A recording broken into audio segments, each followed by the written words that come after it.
টিভেন24 টেলিভিশনের নিয়মিত আয়োজন আওয়ার ডেমোক্রেসিতে আপনাদের স্বাগত জানাচ্ছি। আমি আজমুল আশরাফ। আজকে আমরা এই অনুষ্ঠানে দুটি বিষয় নিয়ে কথা বলবো। আমরা জানি যে ছাত্র জনতার গণ অভ্যুত্থানের পর বাংলাদেশে যে অন্তর্বর্তী সরকার দায়িত্ব নিয়েছে, তারা শুরু থেকে যেটি বলে আসছে যে তারা সংস্কার করতে চান পুরো রাষ্ট্র ব্যবস্থার এবং বিভিন্ন খাতের। সেই সংস্কারের আলোচনা গত এক মাস ধরে চলছে।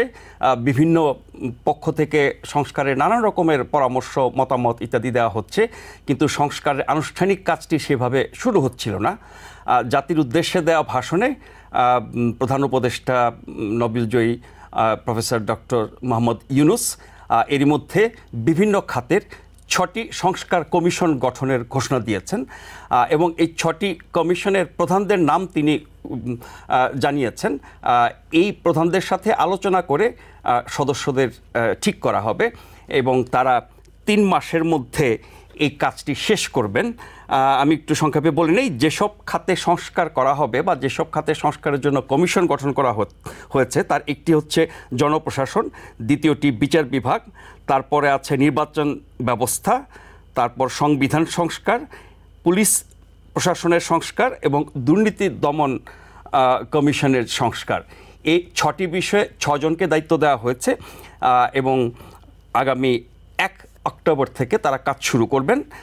তারা নানা শ্রেণী পেশার মানুষের সাথে কথা বলবেন। উপদেষ্টা পরিষদের সদস্য থেকে শুরু করে রাজনৈতিক দল এবং ছাত্র জনতা, নাগরিক সমাজ, বিভিন্ন পক্ষের সাথে তারা আলোচনা করে কাজটি করবেন এবং 3 মাস পর তারা যখন সংস্কারের সুপারিশ চূড়ান্ত করবেন, তখন আবারও এই রাজনৈতিক দল সহ নাগরিক সমাজ, বিভিন্ন শ্রেণী পেশার মানুষের সাথে কথাবার্তা বলে সেগুলো চূড়ান্ত করবেন।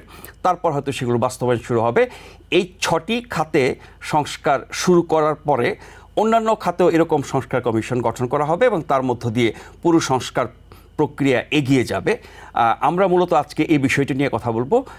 এর সাথে আরেকটি বিষয় নিয়ে আলোচনা করব। আমরা জানি যে রিপাবলিকান প্রেসিডেন্ট প্রার্থী ডোনাল্ড ট্রাম্প এবং ডেমোক্রেটিক প্রেসিডেন্ট প্রার্থী কামালা হ্যারিসের সাথে যে বিতর্কটি হয়ে গেছে, সেই বিতর্ক নিয়ে ব্যাপক আলোচনা হচ্ছে, মূল্যায়ন হচ্ছে, কার পারফরমেন্স কেমন হয়েছে, কে এগিয়ে আছেন, কে জিতেছেন, কার কোথায় দুর্বলতা সবলতা ইত্যাদি নিয়ে নানান আলোচনা হচ্ছে। আমরা সেই বিতর্কের নানা দিক নিয়ে একটু বিশ্লেষণ করব। আমাদের সাথে আজকে অতিথি হিসেবে এরই মধ্যে যুক্ত হয়েছেন professor doctor Mohsin U Patwari. তিনি school of science and allied হেলথের শিক্ষক। প্রফেসর পাটোয়ারি, আপনাকে স্বাগত জানাচ্ছি। শুরু করতে চাই professor doctor Mohsin U Patwari. সংস্কার ব্যাপক আলোচিত একটি শব্দ। এই সংস্কারের কথা আমরা বাংলাদেশে এর আগেও একবার শুনেছি, অনেক চেষ্টা তদবিরও হয়েছে, তেমন কোনো সুফল পাওয়া যায়নি। সেটি হচ্ছে 1-11 সরকার, যেটি 2007-8 সালে বাংলাদেশ শাসন করেছিল, সেনা সমর্থিত সরকার বলি আমরা। সেই সরকারটিও একটি রাজনৈতিক সংকটের প্রেক্ষিতে দায়িত্ব নিয়েছিল।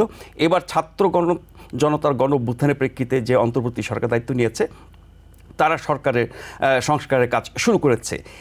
এই শুরুটা বা যেই 6টি খাতে সংস্কারের কথা বললাম কমিশন গঠনের মাধ্যমে এবং যেভাবে তারা কাজটি করবে এবং যে সময়ের মধ্যে করবে, আপনি কতটা আশাবাদী যে এই সংস্কারের ফলে দেশ এই 6টি খাতে অন্তত ব্যাপক পরিবর্তন দেখতে পাবে? আপনাকে অসংখ্য ধন্যবাদ আমাকে আজকে আমন্ত্রণ করার জন্য।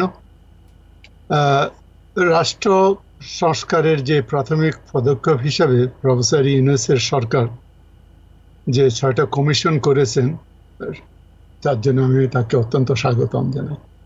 আমি কনফিডেন্স যে 1-11 থেকে এই যেটা এখনকার বর্তমান অন্তর্বর্তীকালীন সরকারের ক্যারেক্টারটা একটু ডিফারেন্ট ব্যাকগ্রাউন্ডে এনারা এসেছেন এবং ব্যক্তি হিসাবে প্রফেসর ইউনূসের উপরে অনেকের কনফিডেন্স আছে, আমাদেরও কনফিডেন্স আছে। 84 ইয়ার্স বয়সে তার আর কিছু পাওনা নাই।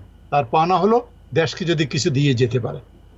এখন সংস্কারের কথা আমাদের রাজনৈতিক নেতৃবৃন্দ এবং টক শোতে বাংলাদেশে দেখলে আমি বারবার দেখতে পাই, পিপল অস্থির হয়ে গেছে। 20 দিন না যাইতেই শুরু হয়ে গেছে, আমরা তো রোড ম্যাপ দেখি না। উনি একটা রোড ম্যাপ দিয়েছেন, এটার জন্য আমরা অত্যন্ত খুশি। এই রোড ম্যাপের জন্য যেসব 6টা কমিশন করার কথা উনি করেছেন, সেই 6টা কমিশনের মধ্যে 4টা কমিশনেই বিশেষ করে নির্বাচন ব্যবস্থা পুলিশ প্রশাসন, বিচার বিভাগ এবং দুর্নীতি দমন, এই চারটেই কিন্তু ইলেকশনের সাথে জড়িত। বাংলাদেশে যদি নির্বাচনটা সুষ্ঠু হয়, ভালো রাজনীতি যদি হয়, তাহলে এই জিনিসগুলো ভালো হবে। সেজন্য ওটা করেছেন। তাছাড়া সাথে উনি দিয়েছেন জনপ্রশাসন এবং সংবিধান সংস্কার। এই জিনিসগুলো পলিটিশিয়ানরা যখন বিরোধী দলে থাকে ওনারা চাইতেন এবং চেয়ে আসছেন, এবং এক্স্যাক্টলি উনি এগুলো নিয়ে আসছেন। এবং আমি মনে করি যেসব লোকদেরকে উনি দিয়েছেন, এখনো পূর্ণাঙ্গ কমিটি গঠন করা হয়নি, মাত্র লিডারদেরকে নেওয়া হয়েছে।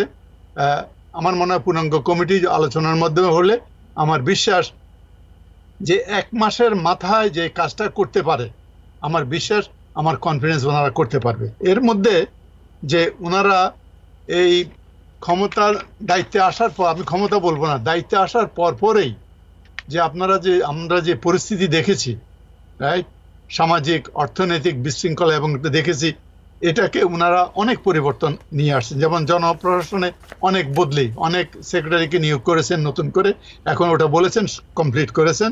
তারপরে সুপ্রিম কোর্টের বিচারপতি নিয়োগ, শুধু মুখে নয়, অলরেডি নিয়োগ করা হয়ে গেছে, রাইট। অ্যাটর্নি জেনারেলকে নিয়োগ করা হয়েছে। বিশ্ববিদ্যালয়গুলোর যে উপাচার্যরা ছিলেন এবং প্রো উপাচার্যরা ছিলেন, অনেকগুলা বিশ্ববিদ্যালয়ের উপাচার্যরা ওনারা রিজাইন করেছেন, এবং সেগুলোকে উচ্চশিক্ষাকে সঞ্চালন করার জন্য ওনারা নতুন নিয়োগ দিয়েছেন। এবং যে মুদ্রাস্ফীতির যে ব্যাপারটা, 60,000 কোটি টাকা ছাপানোর ফলে যেটা সৃষ্টি হয়েছে, এই মুদ্রাস্ফীতি কমানোর জন্য ইন্টারেস্ট রেটটাকে ওনারা অ্যাড্রেস করেছেন। এবং নিত্য প্রয়োজনীয় দ্রব্যমূল্য হ্রাসের জন্য যে আপনার শুল্ক হার কমানো, তারপরে মেট্রো রেল চালু করা, গণহত্যা স্মৃতি ফাউন্ডেশন করা, তারপরে বন্যায় ক্ষতিগ্রস্ত, এর মধ্যে আমাদের নতুন করে যে জিনিসটা দেখা দিয়েছে, দায়িত্ব নেওয়ার পরপরই বন্যা এসে মানুষের অনেক ক্ষতি করেছে। এই জিনিসগুলা যে ওনারা করেছে, এবং ওনার যে বিশ্বাস যে স্যারকে যদি আবার অ্যাক্টিভেট করতে পারে, করলে আমাদের সামনে এগিয়ে যাওয়া সম্ভব হবে।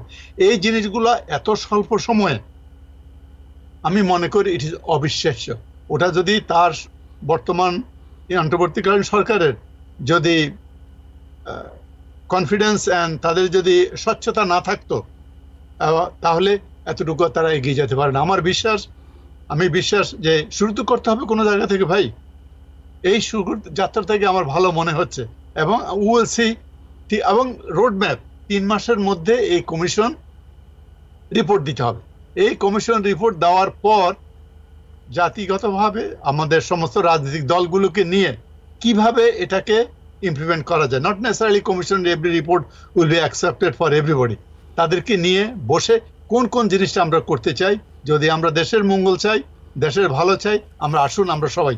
এই জিনিসটা বারবার উনি ওনার কথায় বলে আসছেন যে একা কেউ না, সবাইকে মিলে কাজ করতে চায়। এটা আমার খুব কনফিডেন্স, আমি খুশি যে এই পর্যন্ত যতটুকু এগিয়ে আসছে।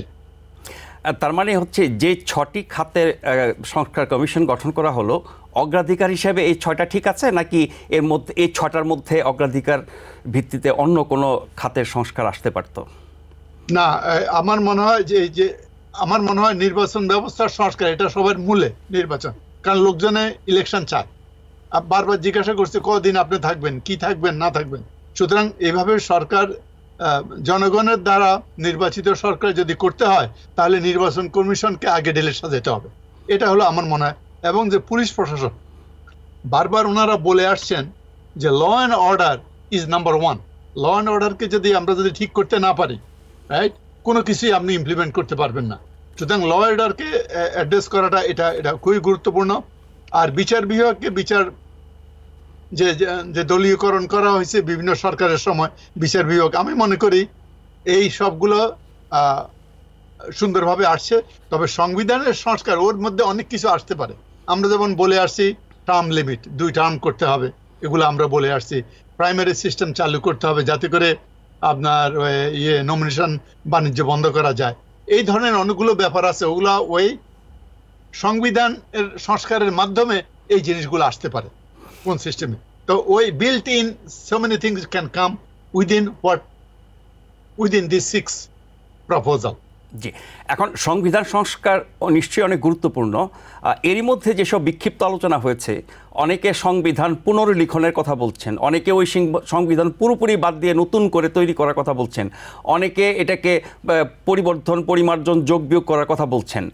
এখন যে সংবিধানটি ৭২ সালে রচিত হয়েছিল, যার মাধ্যমে বাংলাদেশের যাত্রা শুরু, তার সব কিছুই কি খারাপ? এখানে তো নাগরিক অধিকার থেকে শুরু করে গণতন্ত্র, বিচার ব্যবস্থা, আপনার অন্য সব ব্যাপারে অনেক ভালো ভালো কথাবার্তা আছে। পুরোপুরি বদলে ফেলার কি প্রয়োজন আছে? ভাই, ৭২ সনের যে সংবিধান, ওটা তখন সর্বসম্মতিক্রমে সংবিধান ছিল। স্বাধীনতার পর একটা স্বাধীন দেশের পরিপ্রেক্ষিতে সংবিধানটা তৈরি করা হয়েছে, একটা গণতান্ত্রিক সংবিধান।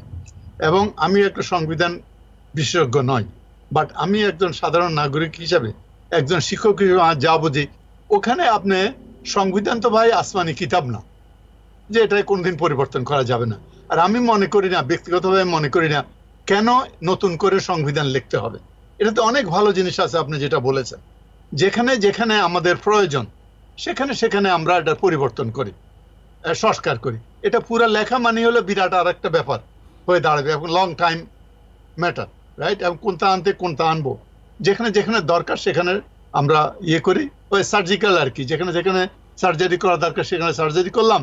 এখন ওটা করতে গিয়ে পুরো বডিটাকে আমরা যদি শুরু করি, সেটা তো অনেক দুরূহ ব্যাপার হবে বলে আমি মনে করি। এবং সেটা করতে গেলে তখন আবার প্রশ্ন আসবে যে নির্বাচিত সরকার একটা ব্যবস্থা, একটা ব্যাপার আসবে, রাইট?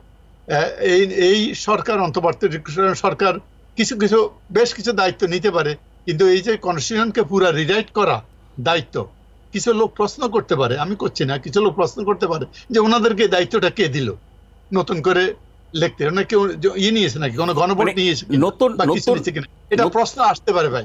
না, নতুন করে না লিখুক, এটার মধ্যে যদি সংশোধন বা পরিবর্তন আনে, সেটাও তো আপনার পরবর্তী নির্বাচিত পার্লামেন্টে অনুমোদন হতে হবে। তার মানে হচ্ছে এরপরে যারা সংসদে সংখ্যাগরিষ্ঠ দল থাকবেন তাদের সম্মতি দরকার হবে। তার মানে সবার মত নিয়ে করলে পরে এটা কার্যকর করা সহজ হবে।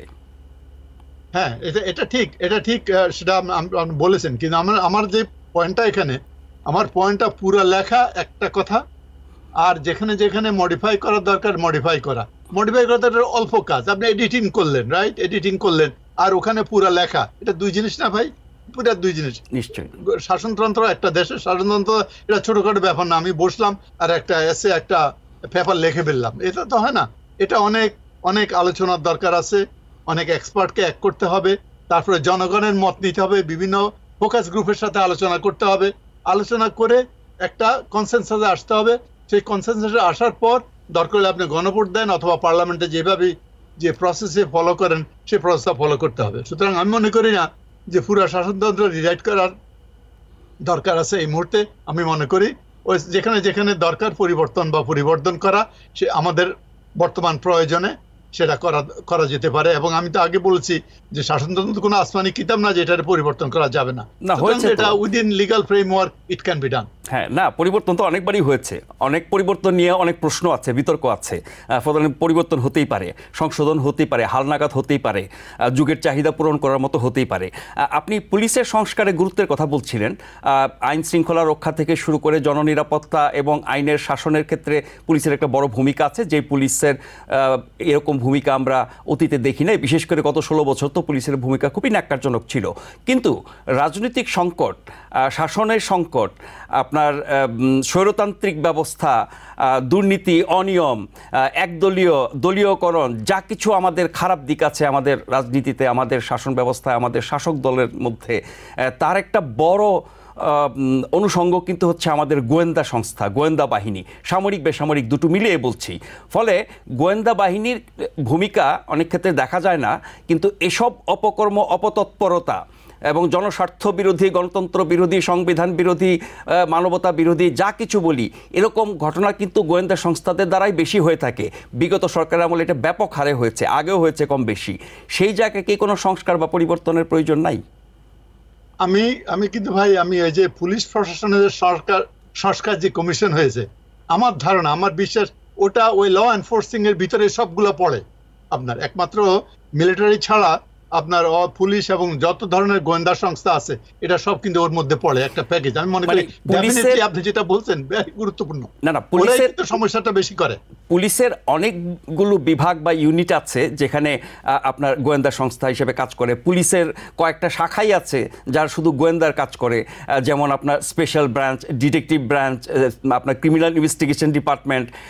কিন্তু আমি বলছি যে এগুলো সবই হচ্ছে পুলিশের অঙ্গ। এর বাইরে আমরা জানি পুলিশের আরেকটা গুরুত্বপূর্ণ অঙ্গ হচ্ছে র্যাব, তাদেরও গোয়েন্দা ইউনিট আছে। ন্যাশনাল এনএসআই যেটা আমাদের ন্যাশনাল সিকিউরিটি ইন্টেলিজেন্স, এবং আমাদের যেটা forces intelligence, director general of forces intelligence DGFI হিসেবে পরিচিত, এই দুটির ভূমিকা কিন্তু যথেষ্ট। এবং রাজনীতিতে তাদের অনেক রকমের ভূমিকা, অনেক খারাপ ভূমিকা। বিশেষ করে ধরেন এই যে গুম খুন থেকে শুরু করে আয়নাঘর, যেগুলো নিয়ে ব্যাপক আলোচনা হচ্ছে, এগুলো কিন্তু সামরিক গোয়েন্দা সংস্থারই কাজ। ফলে ওইখানে কেন পরিবর্তন করতে হবে না? ডেফিনেটলি যেখানে দরকার পরিবর্তন করতে হবে। একটা কথা কি, আপনি এই সংস্থাগুলোকে আপনার স্বাধীনভাবে কাজ করার সংস্কার করতে হবে, নতুবা যেই সরকারে আসুক সেই সরকারের আজ্ঞাবহে ওরা কাজ করে এবং ওই সবকিছু ওই জিনিসটাকে আপনার ওই একটু সেপারেট করতে হবে। আমাদের এখানে আমরা তো দেখি, আমরা কি প্রেসিডেন্ট বাইডেন বলতে পারবে যে তুমি অমুককে অ্যারেস্ট করো, অমুককে নিয়ে যাও, বা মেয়র কি বলতে পারবে? বলতে পারবে না। সেইভাবে একটা স্বাধীন ভাবে যদি তাদেরকে কাজ করতে দেওয়া এবং অ্যাকাউন্টেবল যেটা কাজ করলে, এখন আমাদের ওখানে তো কোনো অ্যাকাউন্টেবিলিটি নাই ভাই। আমাদের পুলিশ এবং গোয়েন্দা বিভাগগুলোর কোনো অ্যাকাউন্টেবিলিটি নাই। আপনি প্রেসিডেন্ট হলেন, প্রাইম মিনিস্টার হলেন, আপনি বললেন অমুককে গুম করো, অমুক করো, আমি এটা চাই ওটা চাই, সেটা হয়ে গেল, রাইট? এটা তো কোনো অ্যাকাউন্টেবিলিটি নাই। নির্বাচন হলে কিছুটা অ্যাকাউন্টেবিলিটি হবে, বাট স্টিল আমার মনে হয় ওদের পেরিমিটারগুলো, ওদের ইয়েগুলো ঠিক করে দেওয়া দরকার ওই সংস্কারের মাধ্যমে আর কি, যে তোমরা এই করতে পারবা, কোনো পলিটিক্যাল ইয়েতে তোমরা ইউজ হইতে পারবে না, এবং পলিটিক্যাল অ্যাক্টিভিস্টের উপর শুধু রাষ্ট্রীয় জননিরাপত্তার জন্য, রাষ্ট্রের সিকিউরিটির জন্য যেসব জিনিস করা দরকার সেটা তুমি করবা, নট একটা ব্যক্তির জন্য। ব্যক্তি বলছে তার শাসনকে দীর্ঘায়িত করার জন্য, তার রিইলেকশনের জন্য। আমাদের গোয়েন্দা সংস্থাগুলো ওই কাজগুলো তো করতো। হ্যাঁ, ওই যে আমি শুনছি কোনো এমপি বলছে যে তোমরা তো কি ভোট দেওয়া নাই, আমরা তো পুলিশে আমাদেরকে ইলেক্ট করছে। এই জিনিসগুলো আর কি, এটাকে কিভাবে আমরা ওই রাজনীতিকে সেপারেট করতে পারবো, না করতে পারলে আমাদের দুর্ভাগ্য আছে ভাই। মানে গোয়েন্দা সংস্থার রাজনৈতিক ব্যবহার, গোয়েন্দা সংস্থার দলীয় ব্যবহার এবং গোয়েন্দা সংস্থার রাষ্ট্রীয় ব্যবহার, এই জিনিসগুলোকে আমরা মিলিয়ে ফেলি, গুলিয়ে ফেলি। হ্যাঁ, এগুলা সেপারেট করতে হবে, অফকোর্স সেপারেট করতে হবে, নতুবা ওই যে লাউ সেই কদু আপনার একই জিনিস হবে। আচ্ছা, আপনি জবাবদিহিতা খুবই গুরুত্বপূর্ণ একটি বিষয় গণতন্ত্রে। এখন জবাবদিহিতার জন্য বাংলাদেশে যে বিধানটি আছে, এখন জাতীয় সংসদের অনেকগুলো সংসদীয় কমিটি আছে, যেমন করে আমেরিকাতে কংগ্রেশনাল কমিটি থাকে। কংগ্রেশনাল কমিটিগুলো যেভাবে সরকারের বিভিন্ন সংস্থাকে, ব্যক্তিকে, কর্মকর্তাকে, এমনকি গোয়েন্দা সংস্থাগুলোকে জবাবদিহি করে আপনার কংগ্রেসে ডেকে এনে, বাংলাদেশের জাতীয় সংসদের যেসব স্থায়ী কমিটি আছে তারা এই কাজগুলো করে না। কিন্তু কমিটি আছে, বিধান আছে, চর্চাটা হয় নাই। সেক্ষেত্রে আমরা যে সংস্কারের কথা বলি, শুধু কি বিধিবিধানের সংস্কার করলেই হবে, নাকি এই বিধিবিধান যারা মান্য করবেন, অনুসরণ করবেন, পালন করবেন, তাদের কারণে এই চর্চাগুলো হয় না? আপনি ব্যক্তিগুলোকে পরিবর্তন, ব্যক্তির মানসিকতা এবং চর্চা নিশ্চিত করার জন্য কি করবেন? এটা আপনি যে যখন আপনি সংস্কার করবেন, সংস্কার মধ্যে এর মধ্যে এগুলা ইমপ্লিমেন্ট করে দিবেন। যেমন আমাদের বিচারক যখন সুপ্রিম কোর্টের বিচার নিয়ে গেলে কি হিয়ারিং হয় না? সিনেটে হিয়ারিং হয়, রাইট? আমাদের দেশে কোনো হিয়ারিং আছে? যে হিয়ারিং এর মাধ্যমে কি হয়, আপনার ওই যে ওই লোকের ব্যাকগ্রাউন্ডটা এমন ভাবে নিয়ে আসে, সে কি করেছে, তার অ্যাক্টিভিটিস কি, এভরিথিং নিয়ে আসে, এভাবে ক্লিন হয়ে আসে, রাইট? এই জিনিসগুলো তো আমাদের ওই কমিটি আছে, কিন্তু কমিটি সেভাবে তো হিয়ারিং এ হয় না। সে তাদেরকে এম্পাওয়ার করে হিয়ারিং করতে হবে, তাদের কথা শুনতে হবে, এবং হিয়ারিং গুলো পাবলিক আসতে হবে, জনগণ দেখতে হবে, টেলিভিশন দেখতে হবে, শুনতে হবে কে কি বলে, যাতে করে পাবলিকও তাদের ওপিনিয়ন রাখতে পারে। এই জিনিসগুলো তো নাই। এই জিনিসগুলো, এই সংস্কার, ওই যে যখন কনস্টিটিউশন অ্যামেন্ডমেন্টের কথা বলেছি, সেই কনস্টিটিউশন সংস্কারের মধ্যে এই জিনিসগুলা নতুন করে নিয়ে আসতে হবে। মানে বাংলাদেশের সংসদের যে স্থায়ী কমিটিগুলো, সেগুলো কিন্তু করাই হয়েছে সংবিধান অনুযায়ী, যে এখানে জবাবদিহিতা নিশ্চিত করা হবে, এখানে বিস্তারিত আলোচনা করা হবে, বিতর্ক করা হবে, যেটি হাউসে বা চেম্বারে করা সম্ভব হয় না ওই পরিসরে। সেই কাজগুলো তারা কিভাবে করেন আমরা জানতেও পারি না। অনেক সময় স্থায়ী কমিটির কি বৈঠক হয় এটা গণমাধ্যমেই জানতে পারে না, সাধারণ মানুষ তো জানার তো দূরের কথা। ফলে ওই কমিটিগুলো যারা পরিচালনা করেন, যারা কমিটির সদস্য, কমিটি যারা নেতৃত্বে থাকেন, তারা না চাইলে আপনি এটা কিভাবে বাধ্য করবেন? না, ওটা বলতে হবে, পাবলিক হিয়ারিং হইতে হবে। আপনি যদি বাইলতে আপনি বলে থাকে যে it has to be public hearing, আপনাকে তাহলে তো আর আপনি ওখানে লুকানোর কিছু নাই।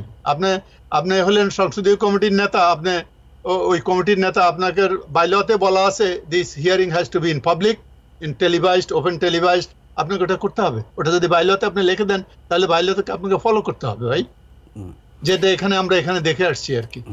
তাহলে এই বাধ্যবাধকতা আরোপ করার জন্য যেটুকু সংস্কার বা পরিবর্তন দরকার আইনের বা সংবিধানে, সেটা করা হবে। এবং যারা এই সংসদ পরিচালনা করবেন, সংসদের সদস্য হবেন, স্থায়ী কমিটিতে থাকবেন, তাদেরকে সেই অঙ্গীকার করতে হবে যে আমরা নির্বাচিত হলে পরে কাজগুলো এইভাবে করব।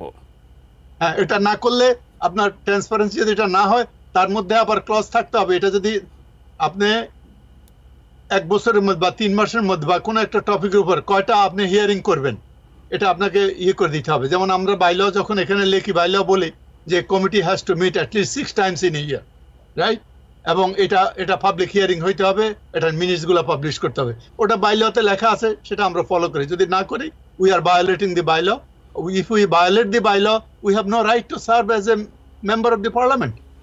তার মানে এক্সিকিউটিভ ব্রাঞ্চ যদি কোনো আইন কানুন নিয়ম না মানে, তার জন্য তো আমাকে যেতে হবে জুডিশিয়ারিতে, বিচার বিভাগে।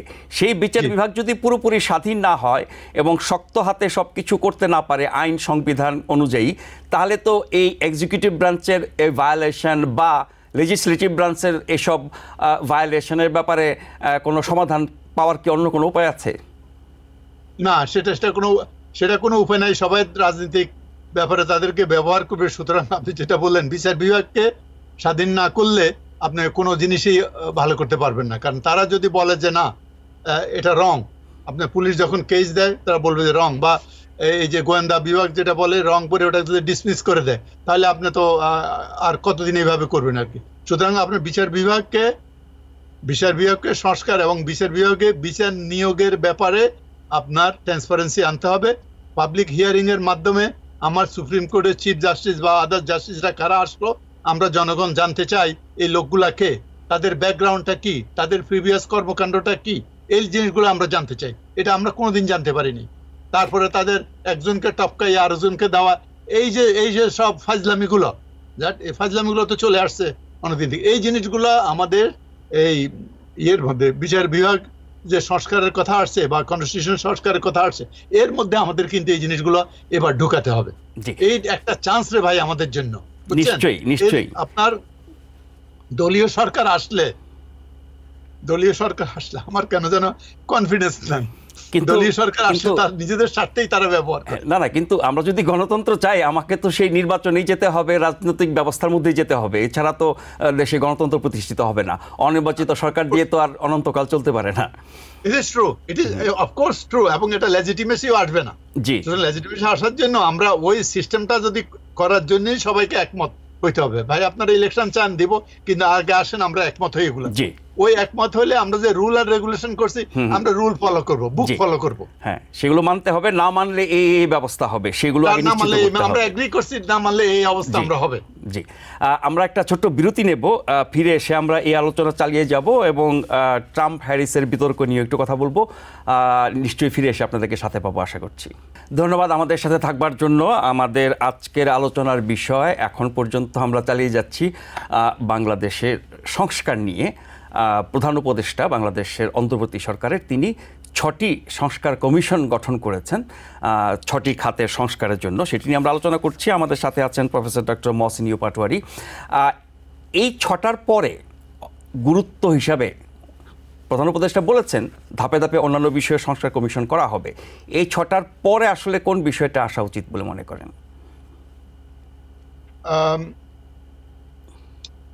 আমার মতে পলিটিক্যাল রাজনৈতিক দলগুলোর মধ্যে সংস্কার আমার মনে হয় দরকার।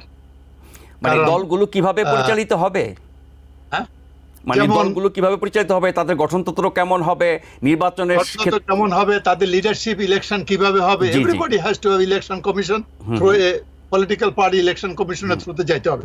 সুপ্রিম কোর্টের জাস্টিস দিয়ে কমিশন করবেন, আপনি দাঁড়াতে চান, সেভাবে দাঁড়াবেন এবং ভোটগুলো কনফিডেন্সিয়াল ভোটে হয়ে যাবে, যেমন আমাদের কিন্তু কনভেনশন আমাদের আরপিওতে কিন্তু এই বিধিবিধানগুলো আছে আছে, কিন্তু হয়তো সেটা ইয়ে করে না। আপনি যদি বলেন যেমন 1/3 নারী নেতৃত্ব থাকতে হবে, মনোনয়নের ক্ষেত্রেও একটা লক্ষ্যমাত্রা দেওয়া আছে, সেগুলো তো অনেক ক্ষেত্রেই দলগুলো মানে না, না মানার পরেও নির্বাচন কমিশন কিছু করে না। হ্যাঁ, সেটা না মানে না এই জন্য যে তারা আছে, যেমন আমরা অনেক সময় তো দেখেছি আর কি, ওই যারা ডেলিগেট আসে, ডেলিগেটরা বলে ওই যে আপা বা ইয়ে নেত্রী বা ইয়ে কি বলে ম্যাডামের উপর ছেড়ে দিয়ে চলে যায়। এটা কি ডেমোক্রেসি হলো? এটা ডেমোক্রেসিটা আমাদের যে রাজনৈতিক দলগুলো যতদিন পর্যন্ত রাজনৈতিক দলের শীর্ষ নেতাদের একটা টার্ম লিমিট করে না দিবেন, ততদিন পর্যন্ত ওই নেতার ভয়ে ওই নিচের গুলা কোনো কাজ করে না, এবং কে কোন পজিশন পাবে সেই জন্য কোনো কাজ করে না। এগুলা ওই টার্ম লিমিট। আমরা যখনই এই দলগুলোকে এই প্রশ্ন করি যে দলের ভিতরে গণতান্ত্রিক চর্চা নেই কেন ভোটের মাধ্যমে আপনার নেতা নির্বাচিত হয় না, ওনারা বলেন ওনারা দলের গঠনতন্ত্র অনুযায়ী কাজটা করেন। গঠনতন্ত্রটাই ওরকম, যেটা খুব বেশি গণতান্ত্রিক না। এখন সরকার কি বা নির্বাচন কমিশন কি কোনো দলকে তার গঠনতন্ত্র পরিবর্তন করতে বাধ্য করতে পারে? এটা মনে হয় গণতন্ত্র বাধ্য করতে একটা সমস্যা আছে। তবে আমি মনে করি যেহেতু সবাই এখন দেশে একটা বিরাট পরিবর্তন আসছে, সবার মনটা এখন একটু খোলা, একটা কিছু করতে চায়, আমার মনে হয় এটাতে একটা কনসেনসাসে আমাদের পলিটিক্যাল লিডারশিপ আসা দরকার। যার জন্য আপনার এগুলো ডাইনেস্টি গুলো তো চলে আসতেছে এই জন্য ভাই। কারণ হলো আপনার যেই সক্ষম রাজনৈতিক দলগুলোর মধ্যে যেসব সক্ষম লোক আছে তাদেরকে বাদ দিয়ে অন্যরা চলে আসে, because of the inheritance, because of something.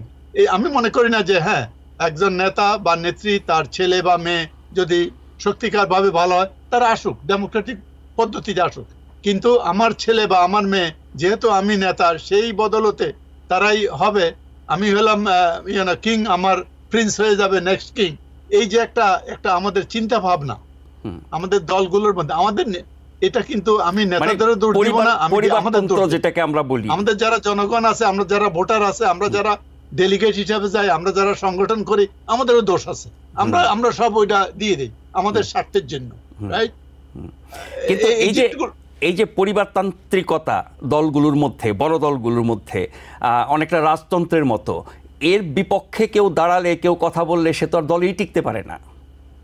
হ্যাঁ, ওই যে এখন ওই রাজনৈতিক দল থেকে বহিষ্কারের যে একটা ইয়াস, আমি ঠিক দেখি নাই, আমি এত বছর যে এই দেশে আছি, আমেরিকাতে আছি, ওই যে ডেমোক্রেসি, আমার কংগ্রেসে ভোট না দিলে আমার পক্ষে বা সিনেটে ভোট না দিলে দলের পক্ষে তাকে যে বহিষ্কার করা, এই জিনিসটা কিন্তু আমি দেখিনি। আপনারা সাংবাদিক মানুষ, আপনারা হয়তো আরো ডিটেইল স্টাডি করছেন, আমি তো এটা দেখিনি। ওই ভয়ের জন্য অনেকে কিন্তু সত্যি কথাও বলতে চায় না, সত্যিকার ভাবে ভোট দিতে চায় না। এই জিনিস ক্লজগুলো আপনাকে ঘেটে দেখতে হবে কোথায় এগুলা করা যায়। আপনি ধরেই মানে এবং ওই যে প্ল্যাটফর্ম চেঞ্জ করা, অবশ্য ডেমোক্রেসিতে গণতন্ত্রে আছে যে প্ল্যাটফর্ম চেঞ্জ করা ভোটের সময়, তাহলে আপনার পজিশনে চলে যাবে, আপনার নির্বাচনে যে ফলাফল ওটাই চলে যাবে। এই জিনিসগুলো কিছু না কিছু ওই পরিবর্তন আমার মনে হয় করা দরকার বলে আমি মনে করি। আচ্ছা, নির্বাচন একটা বড় ব্যাপার গণতান্ত্রিক শাসন ব্যবস্থায়। যে নির্বাচন নিয়ে আমাদের দেশে বহু বছর ধরে প্রশ্ন, বিশেষ করে গত 3টি জাতীয় নির্বাচন শুধু প্রশ্নবিদ্ধ না, যেনতেনভাবে নির্বাচন হয়েছে, নির্বাচনের কোনো জাতি ছিল না সেগুলো। এখন নির্বাচন কমিশন আছে, আইন আছে, সেগুলোকে আরও পরিবর্তন করা যেতে পারে, আরও ভালো নির্বাচনের ব্যবস্থা করা যেতে পারে। সারা বিশ্বের যত সেরা নির্বাচন কমিশন আছে তাদের আদলে আমরা কমিশন গঠন করতে পারি, কিন্তু এই কমিশন তো চালাবে মানুষ। যে মানুষগুলোকে আমরা ওখানে বসাই, তারা যদি সেই সাহস, শক্তি, সততা, গণতন্ত্রের প্রতি তাদের অঙ্গীকার নিয়ে কাজ না করেন, তাহলে তো বিধি ব্যবস্থা করে তো কোনো লাভ হয় না। ভাই, আপনাকে তো এনভায়রনমেন্টটা ক্রিয়েট করতে হবে। এনভায়রনমেন্টটা কি? যে গভর্নমেন্ট আছে, এখন গভর্নমেন্টের যদি ক্ষমতা থাকে একটা লোকের ক্ষতি করা থ্রো পুলিশ অর্থাৎ গোয়েন্দা বাহিনী নিয়ে, তাহলে সে করবে কেন? তার লাইফটা সে আছে, ভালো চাকরি করে, কাজ দিছে, করবে। এখন সরকারের সাথে থাকলে তার সুবিধা আছে। এখন ওইটা যদি সরকারের যদি কোনো ক্ষমতা না থাকে, এই যে ইন্ডিপেন্ডেন্ট যে ইয়েগুলো আছে, যে বডিগুলো আছে, এই বডিগুলোর মধ্যে কোনো ইনফ্লুয়েন্স করতে পারবে না, তাহলে তারাও স্বাধীনভাবে কথা বলতে পারে। এখন তো সেই অবস্থা তো নাই, কারণ সরকারের আজ্ঞাবহ তো সবকিছুই, যদিও আইনে লেখা আছে সব, কিন্তু আপনি করতে পারবেন না। আপনি মুখে বলেন যে তোমরা তো স্বাধীন, কিন্তু পিছনে আপনি তাদেরকে নানানভাবে ইন্টিমিডেট করতে পারেন, রাইট? ইয়ে হিসাবে। এবং এই জিনিসগুলো প্রচারও হয় না। প্রচার হলে আমাদের জনগণের সেরকম ক্ষমতা নাই, কারণ ভোটের মাধ্যমে আপনি তো আসেন নাই। ভোটের মাধ্যমে আসলে তো আপনি বলবেন যে আরে নেক্সট টাইম তো আমার আবার এইসব লোকদের কাছে যেতে হবে ভোটের জন্য। সুতরাং আগে যদি সুষ্ঠু নির্বাচন, জনগণের ভোটে নির্বাচনের ব্যবস্থাটা স্থায়ী করতে পারেন এবং সরকারকে অন্যান্য বডিগুলোকে ইন্ডিপেন্ডেন্ট হিসাবে করা, যাতে করে কোনো ইন্টিমিডেট করতে না পারে। এই পুলিশকে বিশেষ করে, পুলিশ এবং গোয়েন্দা বাহিনী দিয়ে তো এগুলো করে, এবং ওগুলোকে যদি আপনি ইন্ডিপেন্ডেন্ট করেন, আমি accountable, not only independent, accountable. তুমি কি করলা না করলা পাবলিক হিয়ারিং এর মাধ্যমে তোমার ইয়ে হবে। দেন FBI ডাইরেক্টরকে ডাকে না আমাদের এখানে হিয়ারিং এ, সিলেট হিয়ারিং এ ডাকে এবং বলে কি হয়েছে না হয়েছে, ওরা না পারলে ওরা রিজাইন করে। এই জিনিসগুলো যে অ্যাকাউন্টেবিলিটি ভাই আমাদের আনতে হবে। অ্যাকাউন্টেবিলিটি না হলে হিউম্যান বিইং আমরা সব সময় চাই আমার খুশি মতো একটা কিছু করতে। আমি মনে করি এটাই ভালো, এটাই দেশের জন্য ভালো, আমার জন্য ভালো, আমার পরিবারের জন্য ভালো। কিন্তু অ্যাকাউন্টেবিলিটি যদি না থাকে, আমি তো আমার মতো করেই সব কিছু করে যাব। এটা এই সিস্টেমগুলো আমাদের এই যে সংস্কারের মাধ্যমে এগুলা নিয়ে আসতে হবে। I am sure not president, প্রধান উপদেষ্টা প্রফেসর ইউনুস এই জিনিসগুলা দেখবেন। উনি অত্যন্ত সিজন লোক, অভিজ্ঞ লোক, দেখবেন অর্গানাইজেশন চালাইছে, উনি দেখবেন এবং যেসব লোকগুলোকে নিয়েছে আমার মনে হয় ভালো লোক। আর আমরা যারা আছি, এই যে আপনাদের যে media is so important, right? Money, media and intellect. Media is so important. আপনারা আপনাদের মতামত, ইন্ডিপেন্ডেন্ট মতামত, আপনারা এখন স্বাধীনভাবে কারো ইয়ে না করে, মানে কোন সরকারের লেজুর ভিত্তি না করে, আপনারা স্বাধীনভাবে আপনাদের মতামত অনুগ্রহ করে দেশের স্বার্থে, যে this is an opportunity, this is an window of opportunity we got, let us work together, not necessarily what I say it has to happen. Let us see consensus, what other people think, right? আমি যে সব কিছু ভালো, I cannot say that. No human being are supreme, right? এই জিনিসগুলো আর কি আমাদের করা উচিত। মিডিয়াকে আমি মনে করি আপনারা আপনাদের ভূমিকা পালন করেন, আপনারা লেখেন, আপনারা বলেন, আপনারা জনমত গঠন করেন। না, এই গণমাধ্যমের স্বাধীনতার কথা প্রধান উপদেষ্টা বারবারই বলছেন, আজকেও বলেছেন যে আপনারা লেখেন, বলেন, সমালোচনা করেন, ভুল ত্রুটি ধরিয়ে দেন, স্বাধীনভাবে কাজ করেন। সেই সুযোগটা গণমাধ্যম পেয়েছে। আবার রাজনৈতিক সরকার আসলে পরে এই স্বাধীনতা কতটুকু থাকবে, কিভাবে রক্ষা করা হবে, সেই প্রশ্ন কিন্তু আছেই। ফলে গণমাধ্যম যদি নিজে থেকে স্বাধীনতা নিশ্চিত করতে না চায়, নিজেরাই যদি পদানত থাকে, নিজেরাই যদি পক্ষপাত করে, নিজেরাই যদি নিজেদের স্বার্থে, সেটা ব্যবসায়িক স্বার্থ, রাজনৈতিক স্বার্থ, ব্যক্তিগত স্বার্থে গণমাধ্যম পরিচালনা করে, সেখানে আপনি সরকারকে দোষ দিবেন কিভাবে? না, সেটা তো ঠিক। সেই জন্যই তো আমি বললাম যে আমরা নাগরিক হিসাবে আমাদেরও রেসপন্সিবিলিটি আছে, রাইট? আপনি ক্ষমতায় আছেন, আপনি তো চাইবেন আমাকে কন্ট্রোল করতে, কিন্তু আমার তো একটা বিবেক বুদ্ধি আছে, সেটা আমি করবো। আর সবাইকে তো আর কন্ট্রোল করতে পারবে না, দলীয়ভাবে একটা গ্রুপকে করতে পারে। আর একটা গ্রুপ আছে তারা লেখক, অ্যাজ লং অ্যাজ তারা সাপ্রেস না হয়, তাদেরকে গোয়েন্দা দিয়ে ইন্টিমিডেট না করে, তাদেরকে ধরে নিয়ে আয়নাঘর বা বিভিন্ন ঘর, হোয়াট এভার ইট ইজ, ওখানে নিয়ে রাখে, তাহলেই তো তারা সাহস পাবে কিছু বলার জন্য। হ্যাঁ, এটা ওই জিনিসগুলোর ব্যবস্থা করতে হবে আর কি। সেক্ষেত্রে গণমাধ্যম স্বাধীনভাবে কাজ করার ক্ষেত্রে গণমাধ্যমের অনুমোদন, আমি বলছি লাইসেন্সিং, মালিকানা এবং তার পরিচালনা, এই জায়গাগুলোতে যদি নতুন কোনো বিধিবিধান আরোপ করা না হয়, আগের মতোই থাকে, তাহলে এই একই রকমের মালিক একইভাবে কাজ করবে, একই রকমের লোকজনকে দিয়ে পরিচালনা করবে, সেক্ষেত্রে কি স্বাধীন সাহসী ভূমিকা পাওয়া সম্ভব? না, ওই যেভাবে আছে এইভাবে থাকলে তো সম্ভব হবে না আর কি। সেটা তখন গণমাধ্যম জগতেরও একটা বড় সংস্কারের প্রয়োজন হবে। জি জি জি। আরেকটা সমস্যা বাংলাদেশে আছে, এটা আমাদের মানে সমগ্র জনগোষ্ঠীর ক্ষেত্রেই প্রযোজ্য, যে ভিন্ন মত সইতে না পারা, ভিন্ন মত প্রকাশ করার ক্ষেত্রে একরকমের আক্রমণাত্মক প্রতিক্রিয়া বা অনেক ক্ষেত্রে খুব বড় ধরনের ঘটনাও ঘটে। ফলে মত প্রকাশের স্বাধীনতা, অবাধ তথ্য প্রবাহ, গণমাধ্যমের স্বাধীনতা, পরমত সহিষ্ণুতা, এগুলো তো চর্চার ব্যাপার, আমাদের খুব বেশি চর্চা হয় নাই এই 53 বছরে। সেই জায়গায় মানুষকে কিভাবে প্রস্তুত করা যারা এই পরম সহিষ্ণুতার চর্চাটা করবে, এবং আমার মতের ভিন্নতা হলে পরে, আমার বিপক্ষে বা আমার সমালোচনা করলে পরে আমি তাকে যুক্তি দিয়ে, তথ্য দিয়ে বোঝাবো, আমি তাকে আক্রমণ করব না, গালি দেব না, শারীরিকভাবে কোনো ক্ষতি করব না।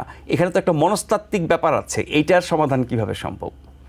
ভাই এই যে আপনি তো সঠিক আপনি বলেছেন যে গণতন্ত্রের মূল বিষয় যেগুলা, এই যে আপনি বললেন মত প্রকাশের স্বাধীনতা, আপনি বললেন যে টলারেন্স, আপনার ভিউ অভিমতকে আমি শুনবো, আমি লাইক করি আর ডিসলাইক করি, আমি আমার পথে দিব, এগুলোর জন্য যে শিক্ষা, আমার মনে হয় গণতন্ত্র এই প্রাইমারি থেকে স্কুল থেকে শুরু করে এই যে গণতান্ত্রিক সংজ্ঞাটা কি, গণতন্ত্রটা বলতে আমরা কি বুঝাই, এই জিনিসগুলো আমাদের জনগণকে বোঝানো, আপনাদের মিডিয়া বোঝানো, সব বুঝে নিয়ে আসলে আমার মনে হয় এক পর্যায়ে এটা পরিবর্তন হবে। আপনার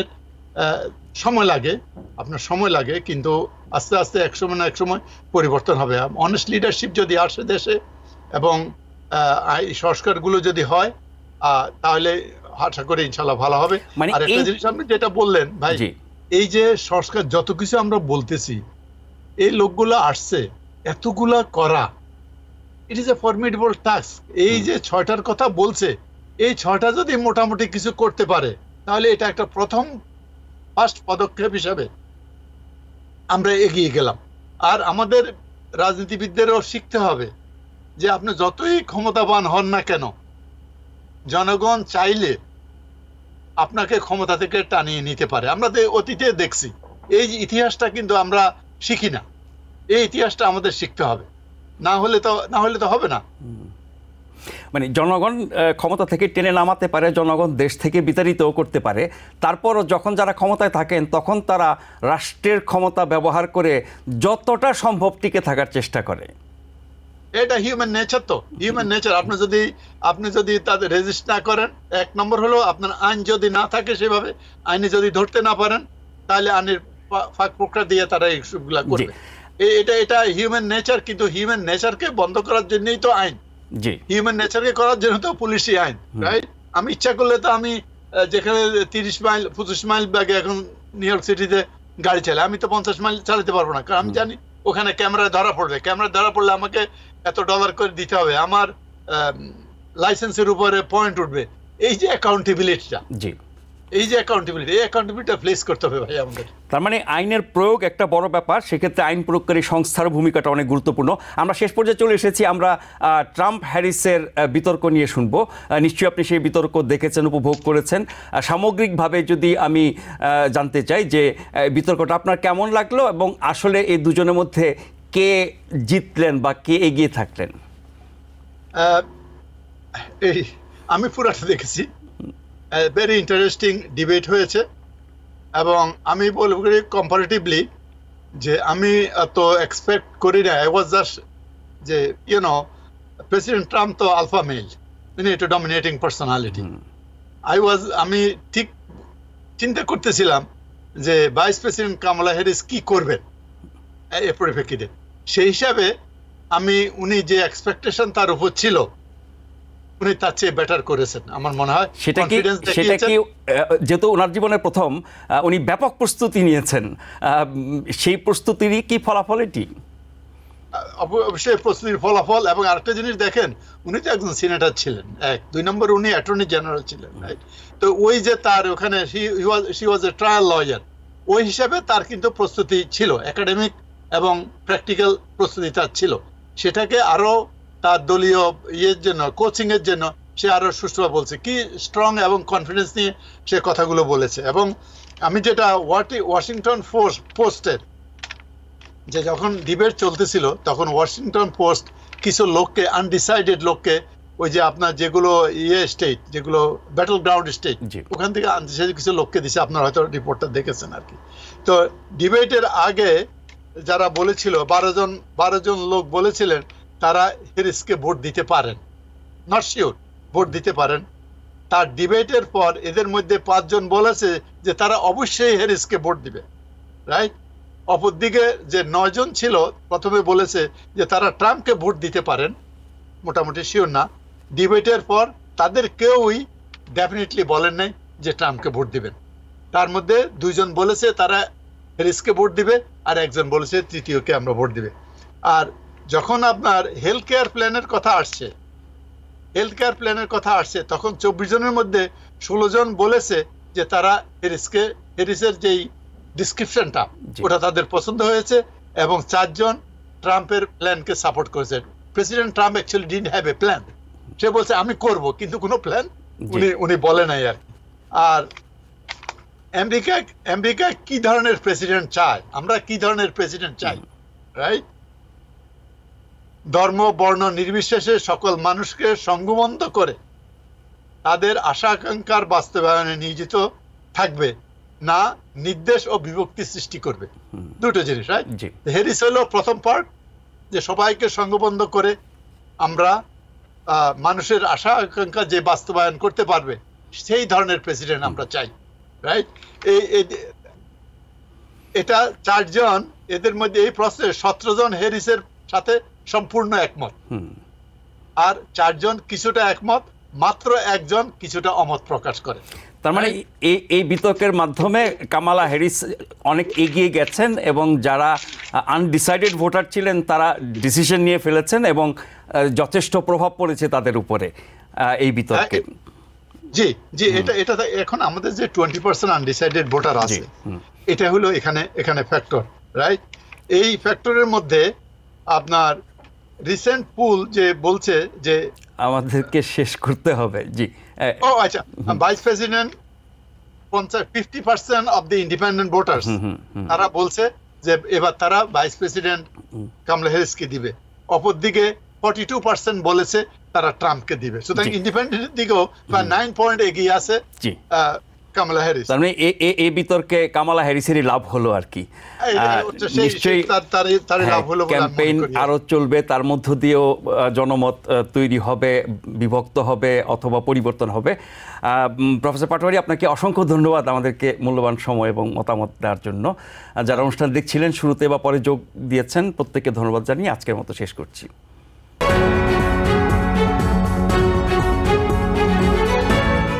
TBN 24 টেলিভিশন দেখতে আজই কল করুন 7187776556। লগ ইন করুন www.totalcablebd.com।